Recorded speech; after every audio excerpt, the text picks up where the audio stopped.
Welcome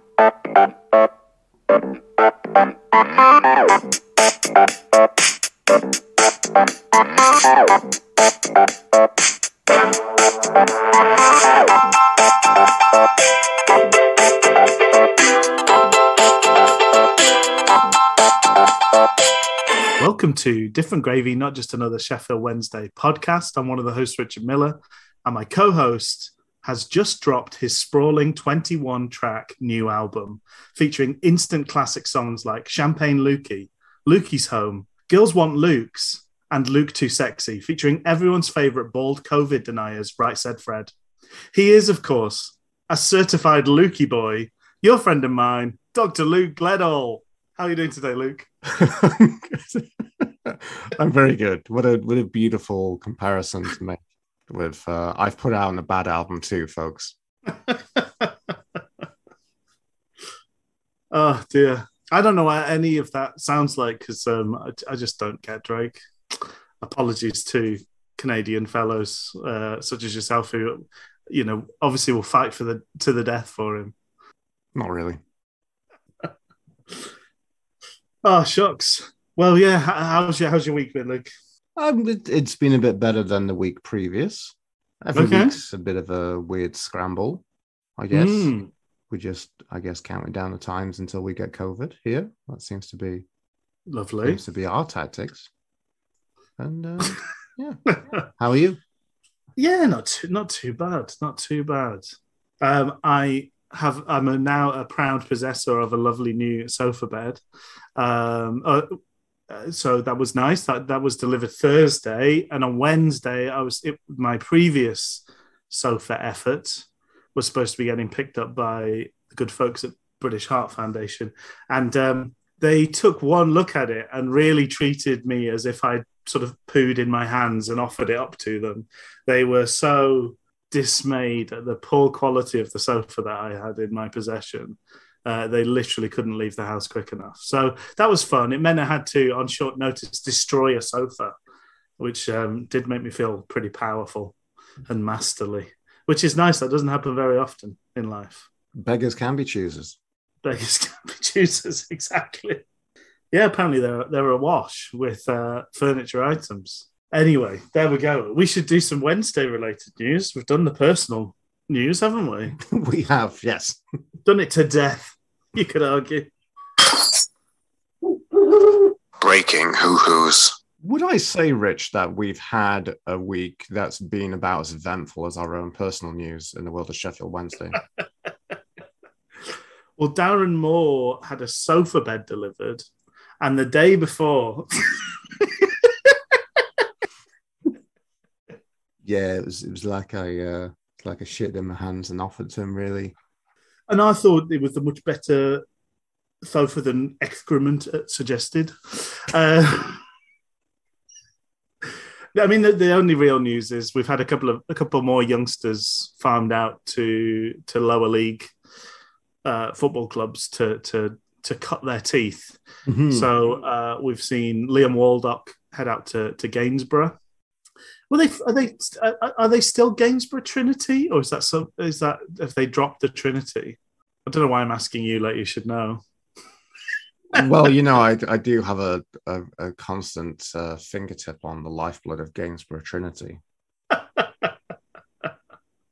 is Gainsborough Trinity still. Okay, it's just it was referred to as Gainsborough, and I don't want to miss an opportunity. I like today was. Or, you know, this weekend's game was between two teams that could purely be referred to by their kind of stylings or club name rather than the city that they come from.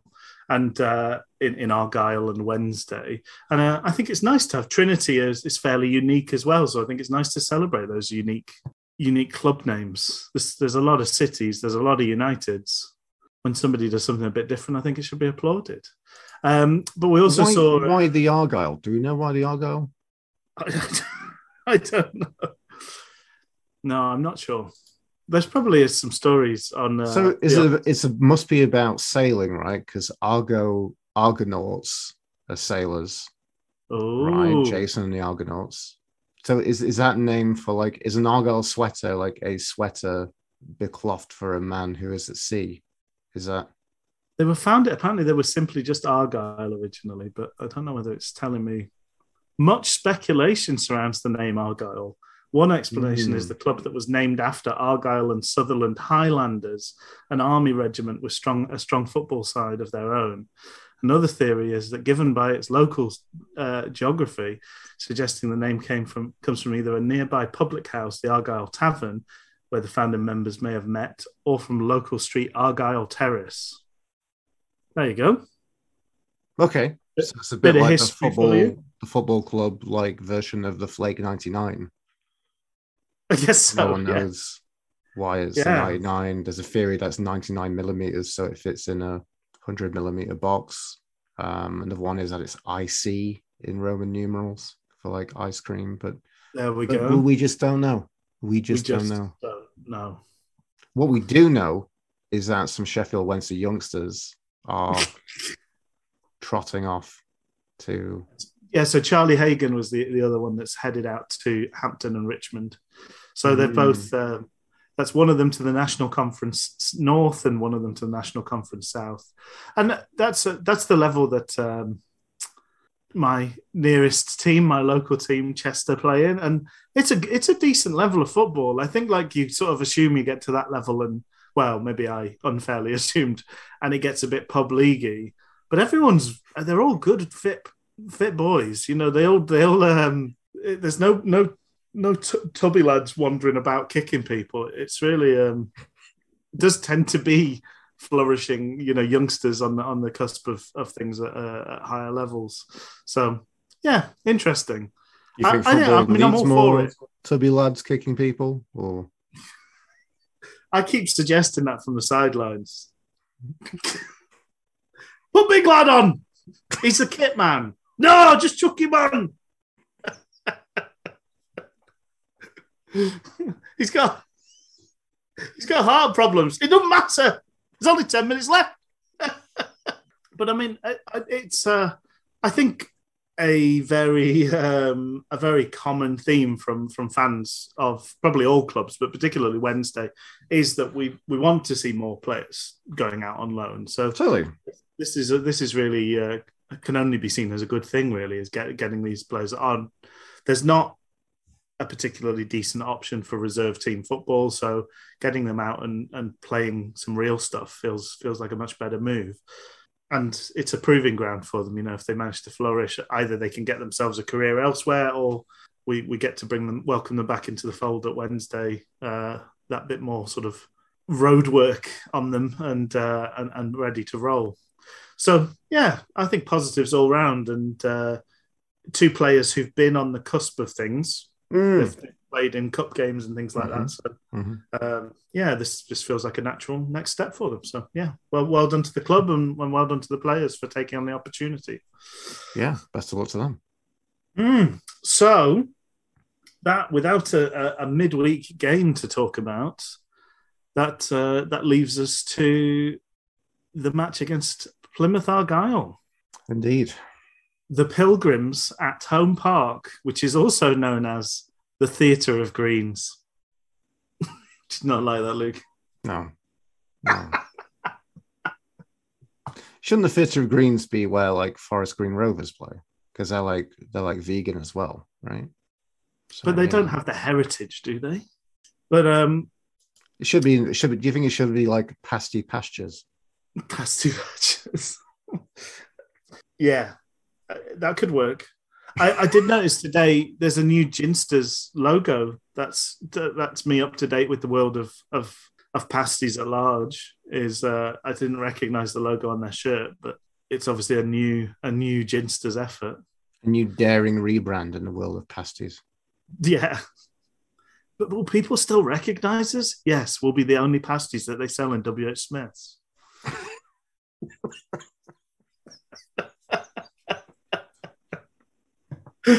That's what we all agree. Those complacent bastards at WH Smith need a bit more competition in the pasties. Do they still sell magazines? They do. Is it still largely frequented by old people? Of course. Their whole business model is people that don't get the internet. just hoodwinking them into paying more than full price for everything. Oh, are you stupid enough to come to a shop, are you? Oh, well, that will be £50. Don't go on Amazon. It's £10 on there. The death of the high street. All the energy, you grown men just wanting to not talk about another game. Anything but talk about the terrible awful that has happened upon our team. Mm-hmm. Should we look at the lineup, Rich? We should probably do that, yes. I don't know. I kind of woke up with a sense of kind of mild panic and doom. Like I felt like something was kind of afoot today, just from the off. Looking at the lineup, I mean, the lineup wasn't bad, but I must say, first and foremost, I was pretty heartbroken to not see Den. Completely missing from the 16. Is it the 18 now? Isn't 18? Sorry, 18. We have a habit of saying 16, right? Yeah, despite the fact so. It's ingrained. Yeah. Yay for Hutch being back. Excited to see South start and make his league debut. Yeah. Berahino on the bench. Berahino on the bench. Well, interestingly, I mean, that three, I immediately look at Byers, Wing and Bannon together and think it's all a bit samey. Yeah. But that, when you see people on Twitter or people on Owls Talk putting forward team for the next game or whatever, quite often people will pick those three together. So, I mean, it's not sort of bafflingly out of the box in that way. And I think we have had times where they've been on the pitch together as well. But yeah, as a starting lineup, do we know what's happened with Adeniran at this stage? Presumably. No, I must be honest. I don't know. I don't think there's any reason why you'd drop him. Well, no. Let's see. I'm just, as we're recording kind of fairly post-match, but we still have the post-match enough to see. Moore said Adeniran has a muscle problem and will be out for 7 to 10 days. That's from the... So we'll see him sometime in April. Dom Howson's capturing of the post-match. Could you read it in Dom's voice, please? Just to do it proper service. DM on Adeniran. Moore said he has a muscle problem. Be out for 7 to 10 days. Excellent. But yeah, similarly, I was pleased to see Sow or So given his first run out in a league match, and also Shodipo on the bench for the first time in a league match. So yeah, a couple of heartening things. Although, as you say, it's a big loss to not have our number 8 as part of the lineup. Couple of things business-wise before we get into the match. Plymouth have escaped the tyranny of iFollow and have their own livery and logos and their own presentation for the matches, and it is fantastic. Absolutely hats off to Plymouth Argyle, because the coverage was great, the presentation was great. They had a sort of presenter at half time. They showed an interview with Graham Coughlin at half time. I thought their commentary team was really good. Yeah, very well done. Plymouth, it really made me wish we could ditch iFollow. I think iFollow is generally a terrible product. I mean, what you're trusting the club is to do a good job with their own effort, which I don't know that I trust Wednesday to do. But if I could trust Wednesday to do that, I wish we would go down that route. We're certainly big enough, and presumably we'd make more money. But anyway, but very, very good. That has to be said. Looked a gorgeous day in Plymouth. I was jealous of the folks that had made the trip down before kickoff. I was really jealous of them. And I just noted that there was some curse of the X possibilities. Obviously, Ryan Lowe has been talked about. And Danny Mayer they were sort of welcoming him back into the fray after an injury. And he was on the books at Wednesday. I don't know whether he ever got onto the pitch for us. I can't remember. I can't remember if it was a cup game or whatever, but I remember he was the youngster signing with the view of kind of, looking to progress in the reserves and come through. And then it just being a very short-lived affair for his Sheffield Wednesday career. Well, he had that sort of Heffernan-esque position for a while where it's like, how bad can he be that he's not getting on the... I think we've had some pretty bad times. Oh, he racked up 8 appearances for Wednesday, apparently, in his 2 years at the club. I don't remember any of them, but there you go. No. But interesting that he seemed to be deemed, especially from kind of the commentary I had, the football heaven commentary of the Wednesday away. Interesting enough that, they did deem him to be like one of their best players. Yeah. I think he's really had a pretty good career and also will have played with Lowe, I think, a couple of times. There's a bit of a Barry connection, isn't there? Which is an interesting kind of relationship there. Mm-hmm. Anyway, so there's a bit of that. And also Kieran Agard was their newest site. So their version of Berahino was Kieran Agard making the bench, being a late signing in the window. And we've never had him on the books, but we have had some run-ins with him in the past. He's got some sneaky goals against us, and including one, I think he scored a goal when it was like being passed back to the keeper at Yeovil. Yeah, at Yeovil, and that was very early on. It may even have been his pro debut, which makes me feel very old that he's now in his 30s and very much on the last legs of his career. Mm-hmm. But there we go. Yeah, so there's there was a few warning shots going in with the lineup and those sort of prior engagements, although 2 of them never really came to fruition. Weirdly, we had the first attack in this game. Given the scoreline, we kind of rattled out the blocks a little bit. I really don't remember that, Rich. I think you're going to have to kind of look at your notes for that because I have zero recollection of that happening. I think the very first thing from the kickoff was we played it into Palmer, who dinked a ball down the left flank for Johnson, who got a pretty good cross in. But Gregory's first touch let him down.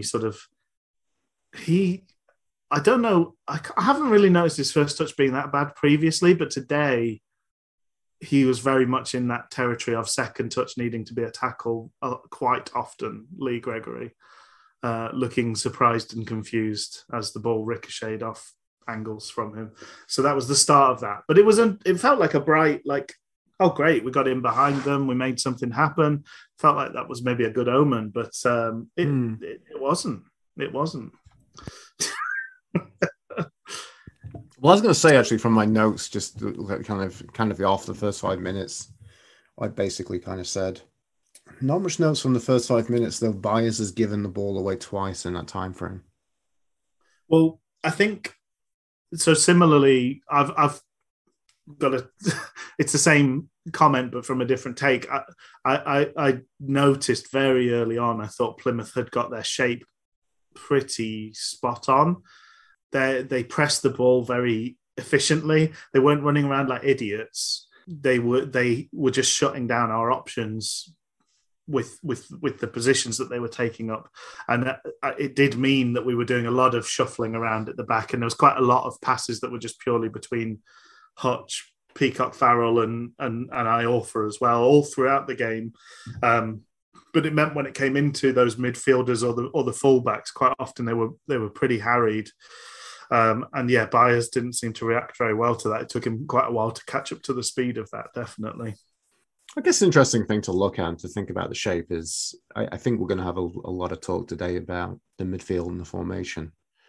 I don't know. I don't know which, but this is the thing. It's a difficult thing to say and to look at those 3 in the middle and say which one of those is the one that kind of drops back or is kind of on the more kind of shielding of the defense duty out of the 3 of them. Byers does that fairly naturally, it seems to me. I didn't think that was very natural about his performance today, Rich. Well, today the midfield was just absent today. We let ourselves get so this was we talked about like having options in midfield being a good thing because some teams will swamp you in there, and this was, I mean, Plymouth play 3 at the back and 5 across the middle, and they don't play with a huge amount of width, so it just meant in the middle quite often we had 4 or 5 against our 3, and 2 out of those 3 just really are not very interested in defending. Bannon does it from time to time, but It's not what he wants to be doing, and certainly today, I think he was probably expressly told not to, because he seemed to be playing off Gregory for most of the first half. So it just looked like we had nothing in the middle. Yeah, they looked very exposed. It's a litany. It's almost hard to pick out how many. I mean, you have games where like everybody plays so well, everybody gets like 7 out of 10 or more, and you're sort of struggling to pick a man of the match because there's so many. This was sort of the equivalent where I don't think we played badly, but nobody took ownership, nobody really shone, and there was we lacked leadership today, I think. Well, it's interesting. I was going to say, regarding the three, I thought the best of them was Bannon. In fact, I would say one of my early notes is from the first half an hour, that was the brightest Sheffield Wednesday player on the pitch was Barry Bannon. I think also I had a good kind of tinkering and ownership of this, Rich, because in the beginning I said, Baz looks good in pink. That was actually my first note of this lineup. So, would you say he was pretty in pink? Yes. No, I'd say it's bonny. I'd say it's bonny in pink. Bonny in pink.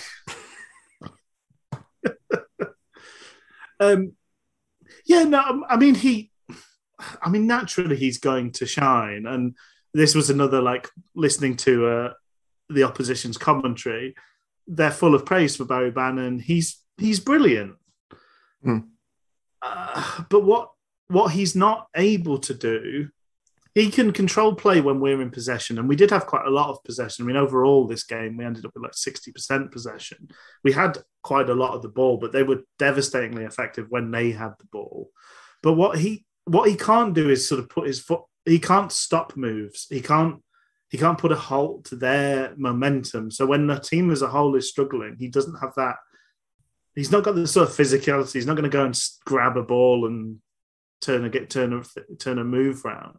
So yes, he has an impact and an effect when he's on the ball, and he certainly tried his darndest all game, but unfortunately, it doesn't amount to much in the end. But basically, so we were behind in the 7th minute. That's the long and short of this start. Yeah. Decent cross from the left. They got a lot of joy from that left. They did. Flank. They first really half. did. That's one of my notes. That Broom just had the freedom, and also I think had a pretty decent performance as well. Yeah. Bailey Peacock Farrell, we have seen him do this before, but sometimes he doesn't make a decision. He doesn't catch it and he doesn't punch it away. He kind of palms it down so that he can catch it, take himself out of the huddle and catch it on the bounce. This time it didn't work because it was read by their player. So he palmed it down for himself, sort of gently, about a foot away or 2 feet away from his feet. But the run of the ball, I think it's quite a hard pitch to give him a tiny excuse. The run of the ball sort of took it away from him, and Edwards snuck between him and the ball, flicked it back over his shoulder, which was really clever and very well executed. And he flicked it into the net behind him. It was interesting. Not a good look. No, because that was an interesting thing, because I felt it was kind of. I really like your view on that, because I'm looking at it from a position of saying, I felt like he didn't commit to doing either. He didn't commit at parrying the ball, and he didn't commit at trying to grab the ball. Yeah, like I can totally see your mentality of what he's doing, and I will probably say that's what he did, but it looks sloppy in the middle. It does. I think I'm probably being more generous than maybe the situation deserves, because I've seen him do it previously, right? And it's a tactic he uses. I don't know whether I don't like it. It always looks dangerous, but I've seen him do it more than once, which makes me think it's something that's in his head, whether it should be or not. Yeah. It's a bit like Andy Murray with like drop shots. There was a period in his career where he just did them all the time, and it's like. I know that's in there, and I know it's great if it works, but whether you should be doing it like 80% of your shots is really very questionable. And certainly this time he got completely caught out by it. And there won't be many players that are as clever and as I thought it was really good from Edwards. You know, it was quick thinking and very well executed. There's not many people would score from that position. And normally what would happen, I think, is either Peacock Farrell falls on the ball and it's all fine, or the player misses and you go, oh, that one didn't look very good. And then we all move on with our lives. But because he did so well, we're now looking at it and going, well, that was an error. There's no two ways about it. Mm-hmm. And very early on. I think it's interesting. Like, I don't know. I felt like, so my notes are BPF with a clanger, not sure what's trying to achieve there. The defense is slow to react from the parry. Yeah. BPF reacts poorly. It's all to do for Sheffield Wednesday. Maybe this will force us to get started. But the thing I wanted to kind of think about from that note was, like, there's no reaction from the defense, though, is there? No. This looked. I think there's a conversation. This is almost one of those games where you want to fast forward to the end and just start picking things apart, because I think there's lots of questions to be asked here. I don't think Hutch looked like he should have been playing today. Interesting. He didn't look fit to me. And I thought Peacock Farrell, this was not a great performance. The thing is, though, right, we talked before, like, there's been certain games this season where with Peacock Farrell, we said Wildsmith and Dawson must be watching some of these games going, well, I could have done this. Because if you're not challenged as a goalkeeper, the chances of you letting in a goal are much slimmer. So if you've got a good barrier from the midfield, that means the defence is less exposed. The defence is less exposed. It means they deal with most things. It's kind of it's kind of like the mask thing, you know. If you've got 3 layers of material, like what's not caught by the first one is probably caught by the second one, caught by the third one. Today, we saw Peacock Farrell exposed in like our goalkeepers were last season more often than not. He had a poor defence in front of him, and he had a midfield that was doing nothing in front of them. So he was exposed again and again in a way that just hasn't happened to him so far, and hopefully won't happen again in the future. I mean, I'm aware of this, Rich. I'm going to show this to you. We're doing over a video call. I'm out of my little cubbyhole, folks. That's why it's probably sound a bit less good than previously, but then maybe there's hopefully a better interplay between Rich and I. So anyway, within the world of actually health and safety, the whole kind of process safety kind of model is like the Swiss cheese model. Okay, yes. So this is the mentality in kind of anything. This is the mentality also in the pandemic as well. We are trying to socially distance. We're trying to wear masks. We're trying to just prevent. But there are Swiss cheeses, so the option of it, there are the likelihood that something can get through one of the many holes in the Swiss cheese model. Yeah. But the more layers you have, the less things get through and the more things get caught. Exactly. And I would add to the mid. You've got an attack where nothing sticks. You've got a midfield that's not putting any presence into the game. You've got a defense that's just not quite working. And then a defender, a goalkeeper who I think looked a bit leggy, a bit tired himself. He's had a big couple of weeks. I don't know where he was. He's been all around Europe these last couple of weeks. Do we often talk, Rich, about? I think we do often talk about this. To be fair, we talk a lot about the Lord Mayor show. While there hasn't been much news for Sheffield Wednesday, it's been a very busy European jaunt for Bailey Peacock Farrell, of which quite so, hasn't it? Following an incredible, possibly one of the best Sheffield Wednesday penalty sieves in early season that I've seen from forever from Bailey Peacock Farrell. He's gone and done 2 very similar theatrics on the international stage for Northern Ireland. Yeah, and got a lot of plaudits for it. I don't know, what were the scores? Did he get some clean sheets in any of those games? Or? He got 1 clean sheet. I think he let the first game against Lithuania, he let one in, but he saved the important penalty that would have kind of turned the game. But then against Switzerland, he kept a clean sheet as well as saving the penalty. So, he's been getting lots of pats on the back, lots of shares on the videos of those saves. It's been quite a couple of weeks for him, whilst it's been quiet on the Wednesday front. But I mean, Plymouth were just causing us all sorts of problems. Apparently, they've led in every home game so far this season, and I think you can see why. Like they were at it from the off. Yeah, in a way that you don't see that often. So first goal was in the 7th minute. 12th minute, we had a lucky escape where Plymouth were on the break, and there was a through ball that sort of went through Hutch somehow. It sort of looked a bit weird. I think he stopped it, but the player immediately took it off his toes. And that's where I thought Byers did make a good tackle there. I don't think he did a great job shielding, but he did make a great defensive tackle there to stop them getting a shot on goal. 16th minute, they had another chance. Kamara poking it just wide, following another cross from the left. We did have, so between these points, there was a couple of moments between Gregory and Bannon. So this was something we seemed to be trying to work. And in particular, the most frustrating one was Gregory got the ball to Bannon, and it looked like effectively Bannon could have just run through on goal. Yes.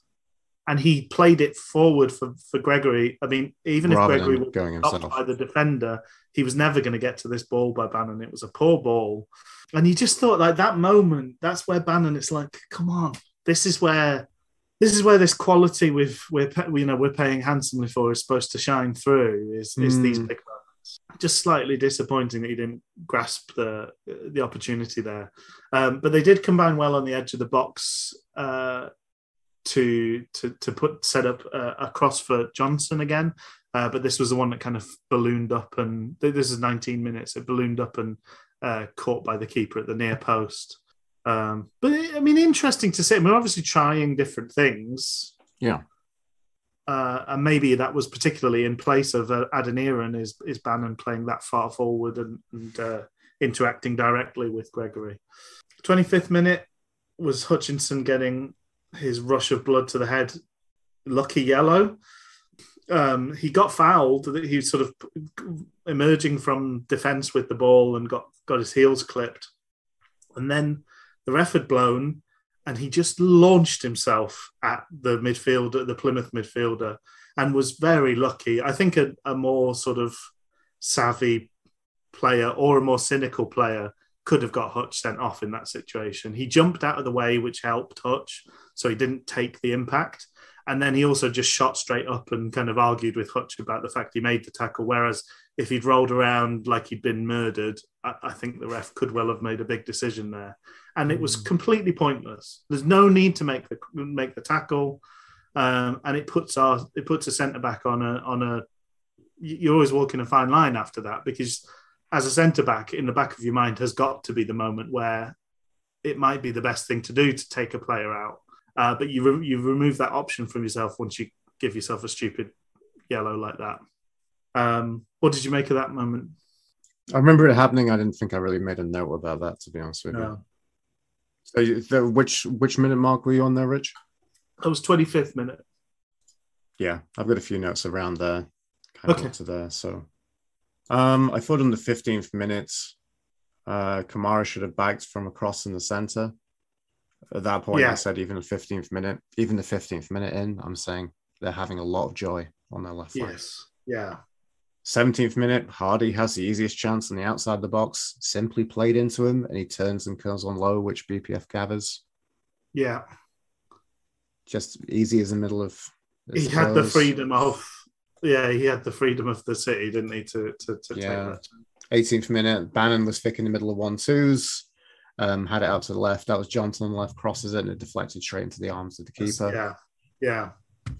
I noted at that point that Bannon's the best player. He's full of life. Yeah. Sal won our first corner on the 28th minute. Can we do anything with it? No.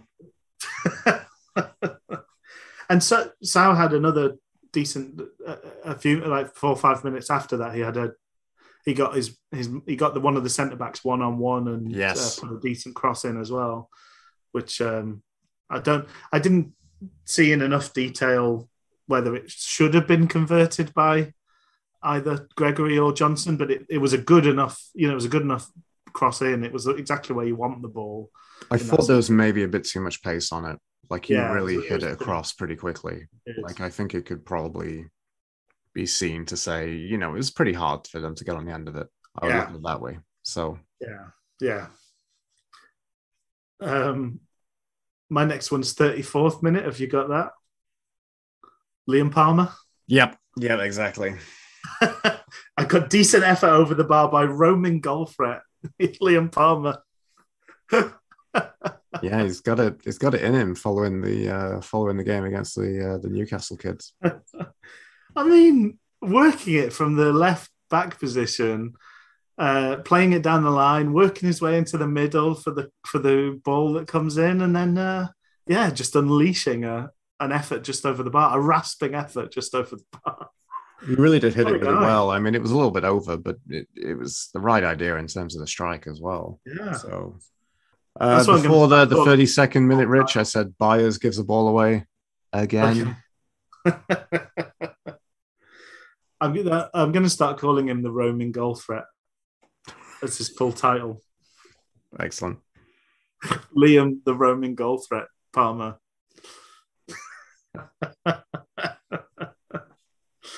I also got 40 minutes. Byers gets his customary yellow by failing to stop an attack.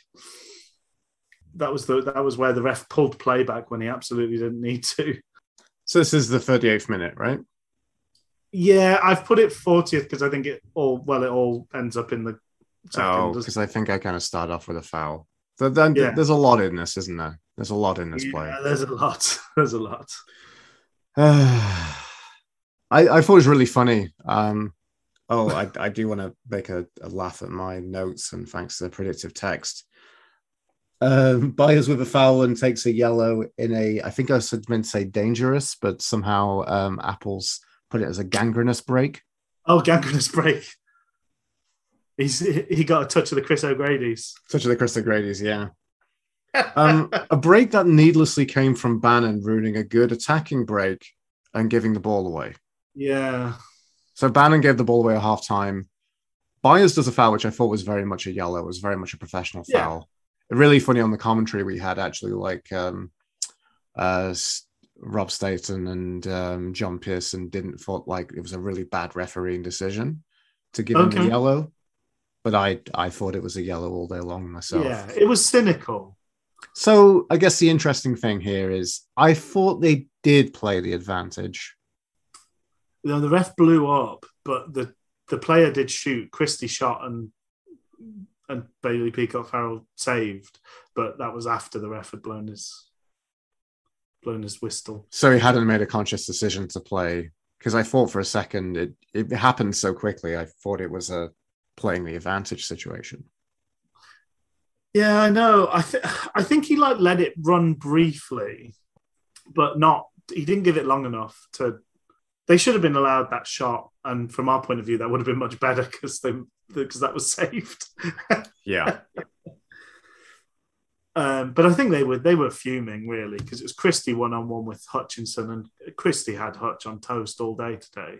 So I think they were really angry that he wasn't allowed to complete the move. I know Bailey Peacock. I love it when the goalkeeper. I always think those are like important mental moments. But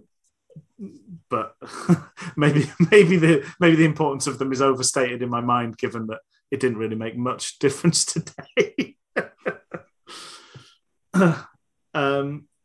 But yeah, they were allowed to play. They played on briefly. The player did have his shot.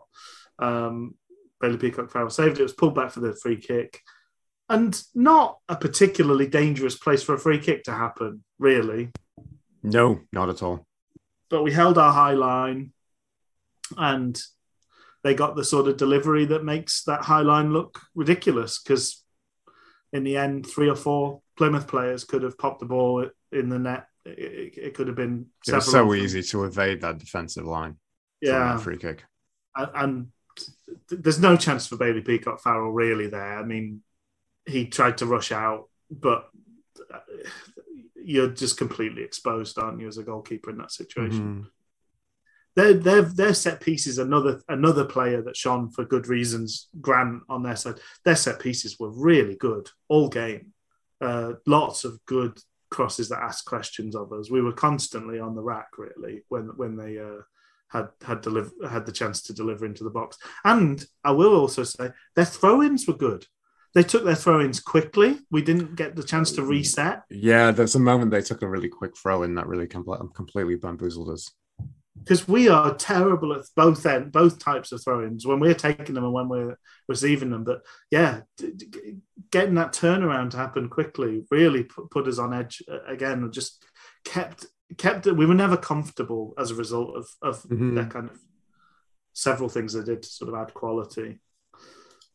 But yeah, 2-0 in the just before half time. Great times to score the goals. You know, you want to score early, get yourself off to a good start, and closing the half with another goal is a great way to do things. Weirdly, I was enjoying the game. At half time, I said it's a great pace to the game. It's like a basketball match, both teams sort of taking turns to attack. But I was hoping I thought there was room for Wednesday to be better come the second half. I don't know what, you know, when you watch we don't watch Plymouth, so I don't know, is that a really great half from Plymouth? Is that a standard half from Plymouth? But I know Wednesday can play better than they played in that first half. So yeah. Your hope is that we can turn things around a bit and we're not quite as ineffectual next time round. I put Wing anonymous, Byers worse. They just can't play together. Gregory limited impact, poor first touch, no goal threat, and I don't think Hutch looks fit. Which is more problems than you can solve in 3 substitutions, unfortunately. That's true. I have seen somebody say, and maybe there is a good point to this, actually maybe the problem's not Byers and Wing, it's Wing and Bannon, because they both want to do the same things. Yeah, I can see that. Which I do find intriguing, because Wing's best performance was when Bannon wasn't playing. That is interesting as well. Yeah. It was also against 10-year-olds, but still. That's true. We did make one change at halftime. Did you have any sort of halftime thoughts? There's also a little bit as well at the 44th minute. Hunt is fouled, wins the ball, somehow called out for a foul. I thought that was harsh. Do you remember that? Yeah. Another slightly strange refereeing performance here, it's got to be said. I also disappointed Rich for just some piffy comments, little detail here. At the 36th minute, Rob Staten said, Wednesday having a spell with a surprise panic in his voice. Then early on, I potentially misheard some commentary, which is annoying. You're not here, so you went on the same feed, so you can't verify this. I think he made a comment about how big Bailey Peacock-Farrell's hands were, saying that he could pull a pizza out of the oven. I'd also like to say that, I don't have very big hands, but I can also pull a pizza out of the oven. Maybe there's a comment about his gloves. Maybe he could use his gloves as an oven glove to pull a pizza out of the oven. Okay. Maybe. But again, I'm getting bamboozled with the people at Radio Sheffield, which is frustrating. Struggling to find new things to say about football. Yeah. My comments at half time was, I thought it was a poor first half. I thought Broom had us on toast on the left. I'm like, I don't know where we go from here. The game's a complete write-off. Has zero expectation of Wednesday doing anything. The good play we have in the game, Rich, it's too ponderous. I thought the ball retention was poor, and we have the majority of possession. And they actually made the point on Radio Sheffield's commentary, saying, I think about 35 minutes in, saying Wednesday are about 60-40 in terms of possession. Yeah. And John Pearson said it's all in our half. It's one of those where we had the possession, but it didn't feel like that, because the moments that mattered in the game were all Plymouth in possession. We did nothing with possession. We just didn't. This is the tricky thing, because this felt very replicable. I think this was a good Plymouth performance, but I've no doubt that most teams can probably do this to us. Yeah. Oh, yeah. Well, I will. We will see it. We will see it on a few occasions. We need another option when this happens, and I think we've got the players. We've got players who can pass it long when they need to. I just don't think we've got a good out with Lee Gregory on the pitch. Against League One defenders, he is like a foot and a half out of the game. So we either need to be ridiculously accurate in hitting his chest or feet, and even when we get it right, his first touch is terrible. So we lose the ball again. I just don't know. I don't know what the plan is. I don't know what plan B looks like. And with this personnel, I don't know that we have one, actually. Yeah. But this will be, if you're another team, if you're the next team playing us, I'd be watching the tape to try and replicate what Plymouth have done, because they didn't have to work. It wasn't like they went mad for 45 minutes and couldn't keep it going in the second half. They just had us on toast all day today. Yeah. And actually, our way of pressing is less effective and efficient. So we were more tired as the game drew on. Hence the late goal. But let's get into it. We'll give the second half its due. Yeah, I wanted to say as well, like the problem I think with Sheffield Wednesday, one of the many problems, in my perspective, is we cannot have attacking play that's the same pace as our defensive play. Like the defending possession isn't that much slower than the attacking stuff. Yeah. So anyway, me and you were texting each other halftime, weren't we? We usually kind of largely keep most of the powder dry before getting on and doing this call, recording the podcast. We were wondering whether Shadipo or FDB or even both will get on. Yeah. I also know at halftime, I mean, it hasn't been quite as bad in the end. Well, one position higher. We went from 4th down to 13th today. I know it's still early in the season, but yeah, that still kind of feels sizable. It probably marks the fact that at the moment there's a lot of didn't Rotherham get a huge result at Ipswich today? No, Bolton did. Bolton won 5-2 against Ipswich. Rotherham actually lost 4-2 at home to Fleetwood. Oh, okay. But it just feels a bit like anybody can beat anybody at the moment, and everybody's having an okay start. Apart from obviously, apart from Donny, most teams have got some points on the board, and so there's a lot of kind of like competitive middle in this division right now. I wondered if hindsight is 2020. That's that's our brand here on Different Gravy. Shadipo came on for Hunt. I mean, we could have made 2 substitutions at halftime. We could have. To be fair, that's one change that made 3 changes. So if you're just changing one, there's quite a lot of uprooting and upheaval with that one change, because Shadipo coming on means Johnson drops back to left back, means Palmer goes to right back. Right back to replace quite a different look in one move. It is true. Feed in another one. There's some used to that going on. I don't know. It just feels another Sheffield Wednesday game. It's another episode of Different Gravy. It's probably another very similar things that we said from before. It's saying, like, why are we playing 3 players in the middle when they just have 0 presence in the middle of the park? It's like, well, we can't play with 2 because they don't have any presence. Oh, let's play with 3 then. Okay. Yeah, they still don't have any presence. What are we going to do now? Yeah. It's also it's the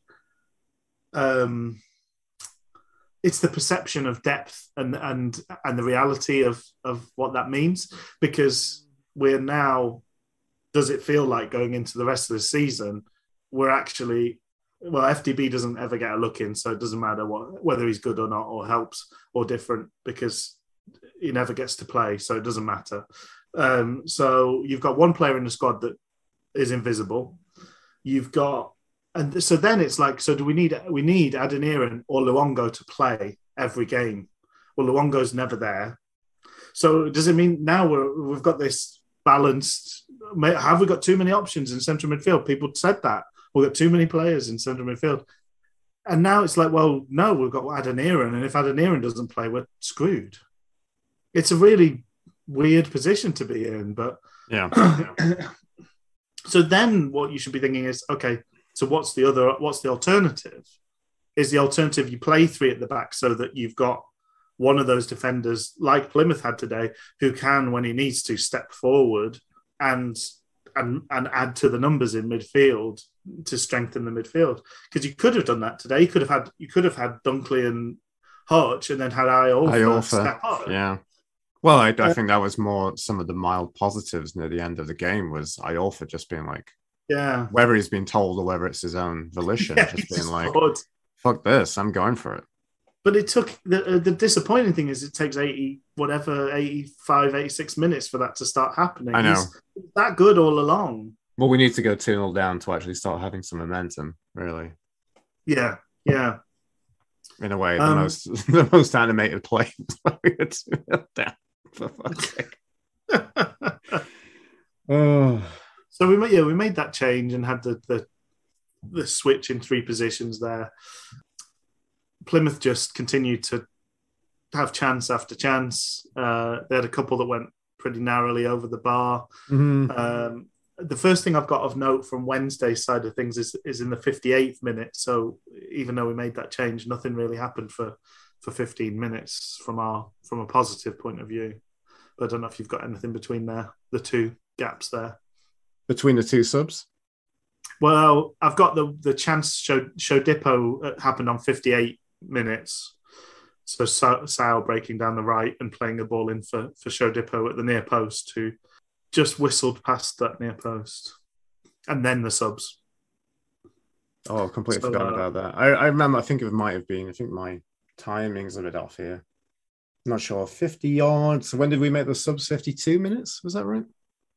Subs happened on 59th minute. 59th minute, forgive me. Okay, so 56th minute, I probably made a mistake on that one then. Okay. Shadipo just touching wide from the cell break. That was what you were talking about. Yeah. Hutchinson somehow nearly manages to score an own goal on the 56th minute. Yes. Manages to kind of loop it over the bar just about, but it you felt like he wanted to put it in the back of his own net. You felt like he failed. You saw that moment of madness in his flash across his brow. Yeah. Like the same madness that made the man think he should dye his hair bleach blonde in the summer. To continue to dye his hair. This is not a holiday bit of madness. This is now he's doubled and tripled down on this. It's real. You mean he's married the love affair he's had? He's bought the motorbike. 59th minutes, just before the hour mark, we made our changes. The last 2 changes. So Byers came off. Luke raised a small amount of celebration for Berahino, and Sal came off for Corbeannu.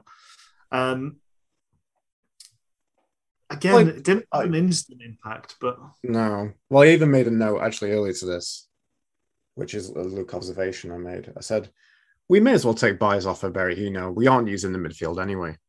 No. And actually, the midfield was more effective with 2 than 3. Definitely. I know Plymouth were easing off the gas, but still, it looked like 2 people who knew what they were supposed to be doing, whereas previously it looked like 3 people that were stepping on each other's toes and doing everything wrong. So, yeah, so definitely a duo was better in that case. 68th minute is when Wing had that sort of effort from distance that sort of whizzed past the post, but was close enough that the keeper dived. I made a note just to say in general, Berahino looks rusty. He joined Gregory in the first touch so good, your second touch is a tackle crew pretty much instantaneously. To be fair, I think he was more going down and looking for fouls, but the ref was not giving those. It wasn't giving any of those like little nudges or shots. He didn't have much time for the attacking players in that regard. But for both sides,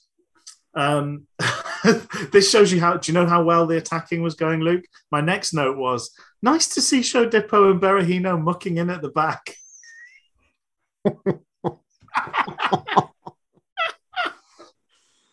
But disappointing that they have to.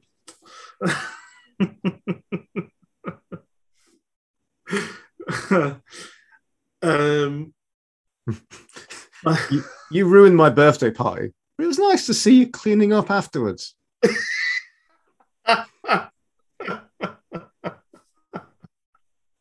Yeah, exactly.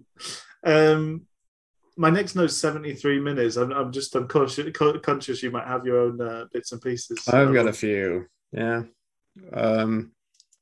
Including maybe one of the milder, lighter moments. 64th minute, Shadipo on the wing, promising position. He balloons it out of play.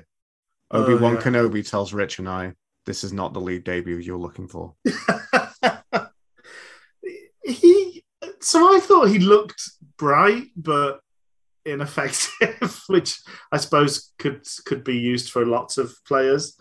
I can't remember. I don't think I made the note of it, but there's also a moment where he went one-on-one with the right-sided centre back and beat him, but also ran himself straight out of play.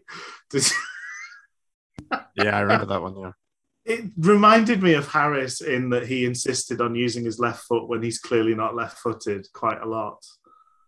I was more impressed by his counterpart. I thought Corbeannu again looked pretty bright and exciting, although he loves running himself into a corridor. Absolutely loves it. Look, here's a field that you can run in. No, but what about this corridor next to it? Yeah. Yeah, there we go. Alley any day of the week. He loves those alleyways of Hamilton, Just Ontario. Running blind down the side of 3 or 4 players from the opposition when cutting inside would be so much better. The next big chance was another scare for Wednesday. 73 minutes, Hutch completely goes to sleep and lets Hardy run inside of him. Bailey Peacock-Farrell got out really quickly and made a save, maybe a lucky save, but it was a big let off. And they also went close from the corner as well. They hit the roof of the net with the corner. I thought that chance was pretty poor. Because, I thought Broom again doing some real dangerous work. Yeah. Just casually sweeps into Hardy. Like, it was so easy to get it to Hardy. Well, it was one of those where the midfielder looks where they want the player to run. And all Hardy did was respond. None of our defenders responded. In particular, Hutch didn't respond. He just looked lost. But yeah, thankfully, Bailey Peacock-Farrell got out to it, and he hadn't even had the chance to set himself. I think Hardy took it quite early, to be fair to him. But thankfully, it sort of ricocheted off his hand or chest. 75th minute, great ball from wing into Gregory. Gregory crosses to Corbeannu, who bizarrely tries to chest it down for Berahino instead of attempting a header or shot himself. Weird. No, there was such conviction behind such a bad decision. Such a terrible decision. It was like, I'm going to do this. Chest. Like, really forceful, powerful chest. Like, he's a... Go Power Rangers chest or something. He's a strapping young lad who's got a lot of power in his bosom. But that's not what we want to see, Theo. That's what these tits were made for. These tits were made for chesting, and that's just what they'll do. These tits were made for chesting. That's just what I'll do. And one of these days, these tits... This ball is gonna come down here for you. But the defender made the good read, and they all looked a bit silly. Tits start disappointing. Dun. Dun, dun, dun, dun, dun.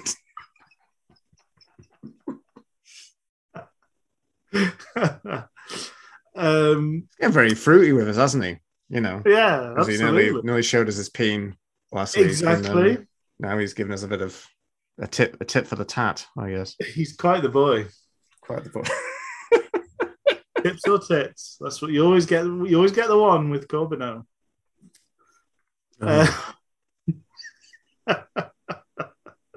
Can I just backtrack a few moments as well? Please.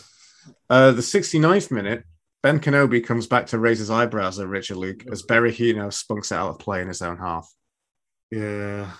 Not a good. Well, Sow was probably the better of the league debuts today.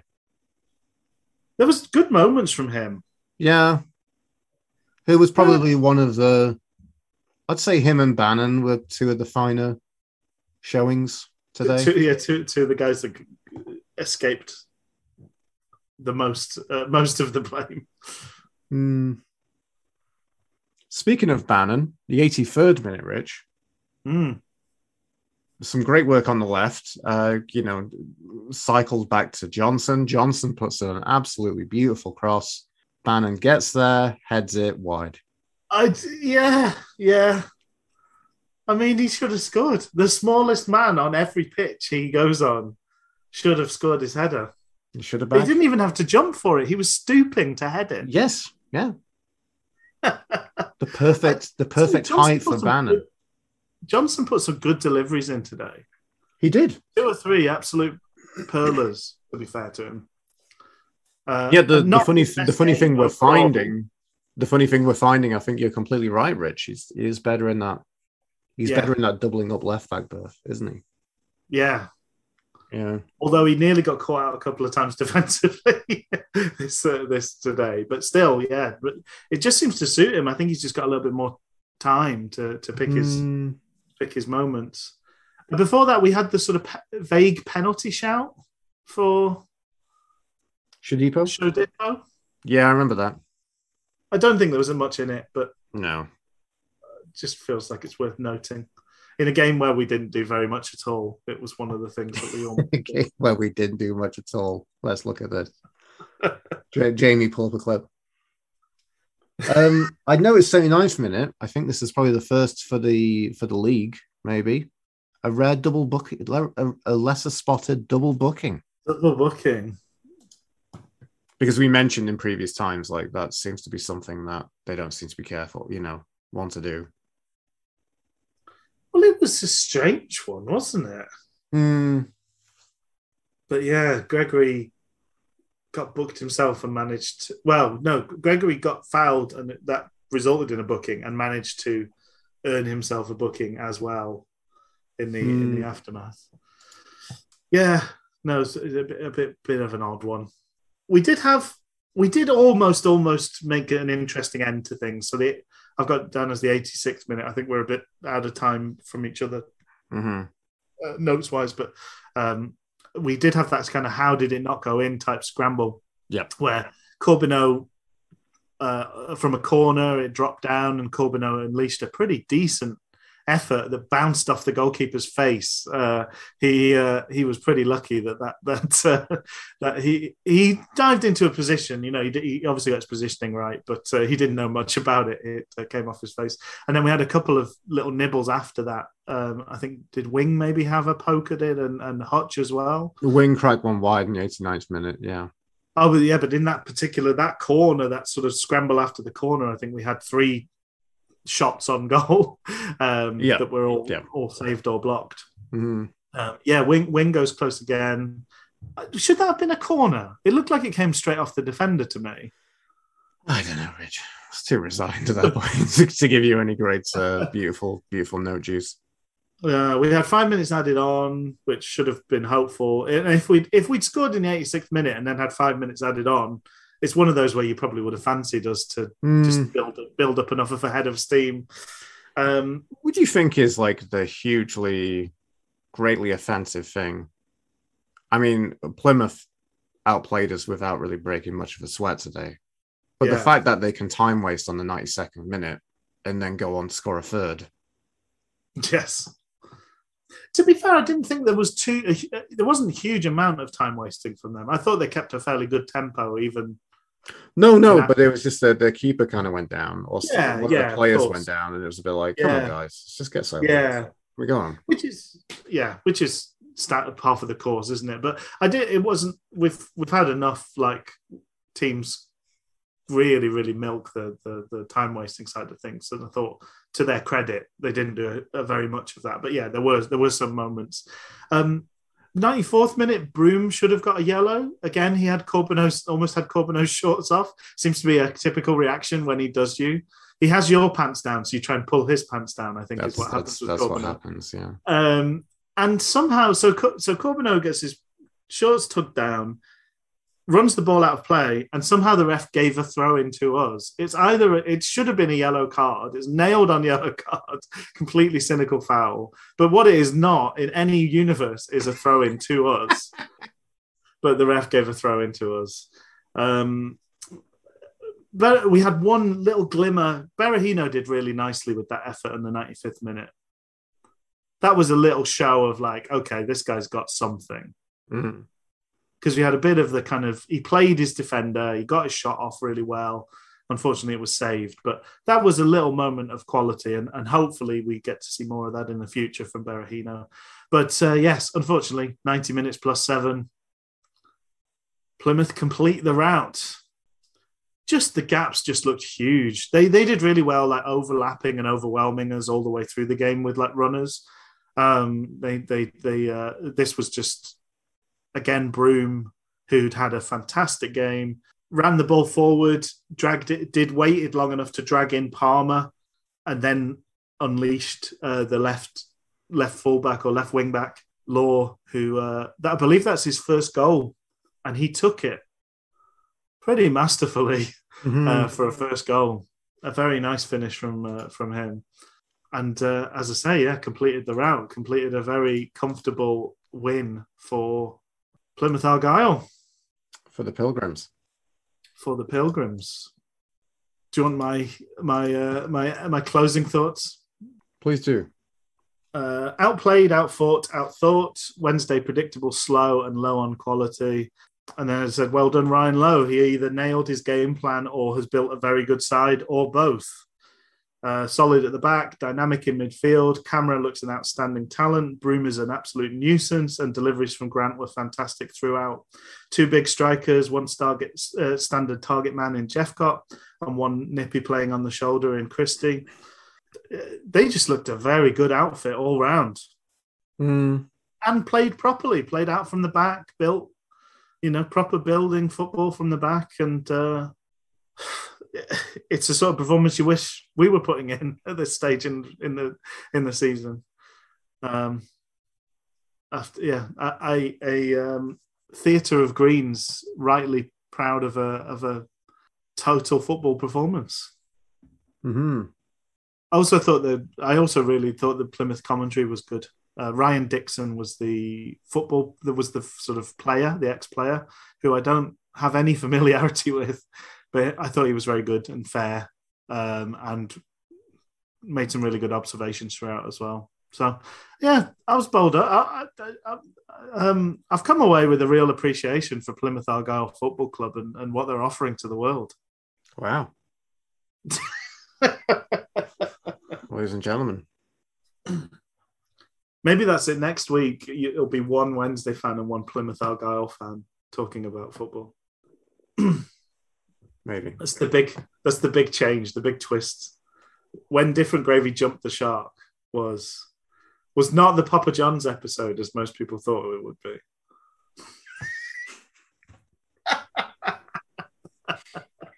If you're going to talk about Plymouth Argyle, can I stop doing this, Rich? You can stop at any time. Literally nobody is making us. I know. What are your thoughts? What were your closing thoughts? Other than just wailing. I don't know. We're going to have to. There's still a lot of work to be done with the club, with the team. There's a lot of gelling in that needs to be done. There's a lot of new signings. I don't know what the solution is up front. I felt like I had an idea of like what the solution is on the wings, or like the wing parts of the trident. I don't know what the idea is with the middle of the park. I thought the defense seemed like it had its own solution, but today I'm not entirely sure. Maybe it's just a question of more games for them, But also then maybe there's still, again, I don't know if this is a very Sheffield Wednesday theme thing that we've done from like last season. The hangover seems to be like who's screening the defense. Yeah, we consistently go with 3 in the middle of midfield, and it never really has any presence. We seem to miss out. I don't know. I think we're maybe still missing out on. I don't know. But I don't want to be too harsh because we're missing Denden a lot today. We are. I do have to say I'm really starting to question what Gregory brings to the team. I just don't know. I know you're not. I just don't know what he's doing out there that Patterson couldn't do on younger, fitter, fresher legs. And I don't think Patterson's the answer either. But I just didn't see anything today that made me think he's worth another start in the next game. He's not quick enough to get back in the box. He can set things up, but he's not quick enough to get back in the box to become a goal threat in those situations. No. When he gets chances, he doesn't take them more often than not. Which I thought there was a bit of hold-up and a bit of hold-up play that was quite good from him today. You know, there are a few moments where the ball passes with that first touch, it works. It's if he has to hold it and like he can pick out he can keep a move running, but he can't hold it to let things develop. Would you rather see Canberra in that role? I don't know. Because he's been less than convincing as well. I actually think Canberra's better at it than what Gregory was asked to do today. I think Canberra is better than Gregory at. You think Patterson's better than Canberra at that? That's a big question. I think Patterson just brings a physicality to things that neither of the other two have. This is a league where you've got to win the fight first. Yeah. And I don't think Gregory or Canberra have any fight in them. It's the scrap, it's the dirty, it's the, rolling your man or feeling feeling that pressure and then using it against them and things like that just doesn't seem to be happening. The other two want to run the channels and be sort of unencumbered by attention of other players, which we can set up sometimes, but we've got much better players to be in those channels. Maybe Shodipo did look like a goal threat to me. He was cutting in. I thought Sal wanted to get in on goals as well. So maybe the answer is one or both of those two with whatever front man, and therefore we're kind of doubling up in the middle sometimes. I don't want to see Johnson back at left wing. I think for me now, Johnson plays left back or he doesn't play. Interesting. Yeah, I don't think that's too harsh. I don't think he's a good winger. Mm. I don't know. I just hope we're learning the lessons from these things and we're not just going to keep repeating these last two games have been instructive, but we need to take the instruction from them. And it's the typical Wednesday thing of having a break. It's supposed to be good. You get 2 weeks on the training ground to work on things. It's supposed to be that you come out and look really like they've got so many ideas now. And we always look knackered and off the pace. Always. I know. Did Plymouth play last week as well? I don't know. I think their game might have been cancelled as well, but they looked like, whatever the answer, they looked fresh and ready to roll. But that's always the way it works, though, isn't it? It always seems the way it works. Wednesday have a game off, and we seem to, everyone thinks, we'll be refreshed, we'll be up for this, and then, no, thank you. No. Yeah, no, they had the weekend off as well, but they looked like they'd had a week off. Mm-hmm. I do think it feels like there's a failure of performance, but I don't think anybody. I think everybody was trying hard today. I just think that there were several things set against us. Do you know? I think last season you're looking at things and you're like, "Wow, is everybody really?" I think we continue to try hard, we continue to work at things, but we just didn't have a plan that was ever really very effective. We didn't have an answer to what Plymouth were doing well. This was more of a failure of coaching and management than it was performance. Mm-hmm. It was a bad starting lineup that we couldn't think our way out of or work our way out of. And I think probably too many gambles in there. I think, to me, Hutch looked way off the pace. I don't think he should have been back in there. I think maybe Dunkley would have been actually a better answer because they were a very physical front pairing and Hutch didn't have an answer to them either pace-wise or strength-wise. Bailey Peacock-Farrell looked a bit tired and distracted. I know that's hard to tell ahead of time, and I'm sure if Wildsmith had let in 3, I would be saying, why on earth didn't we play Bailey Peacock-Farrell? So I can totally understand that. I can totally understand working Hutch back in there because he's been so good. but I thought he looked a bit off it today.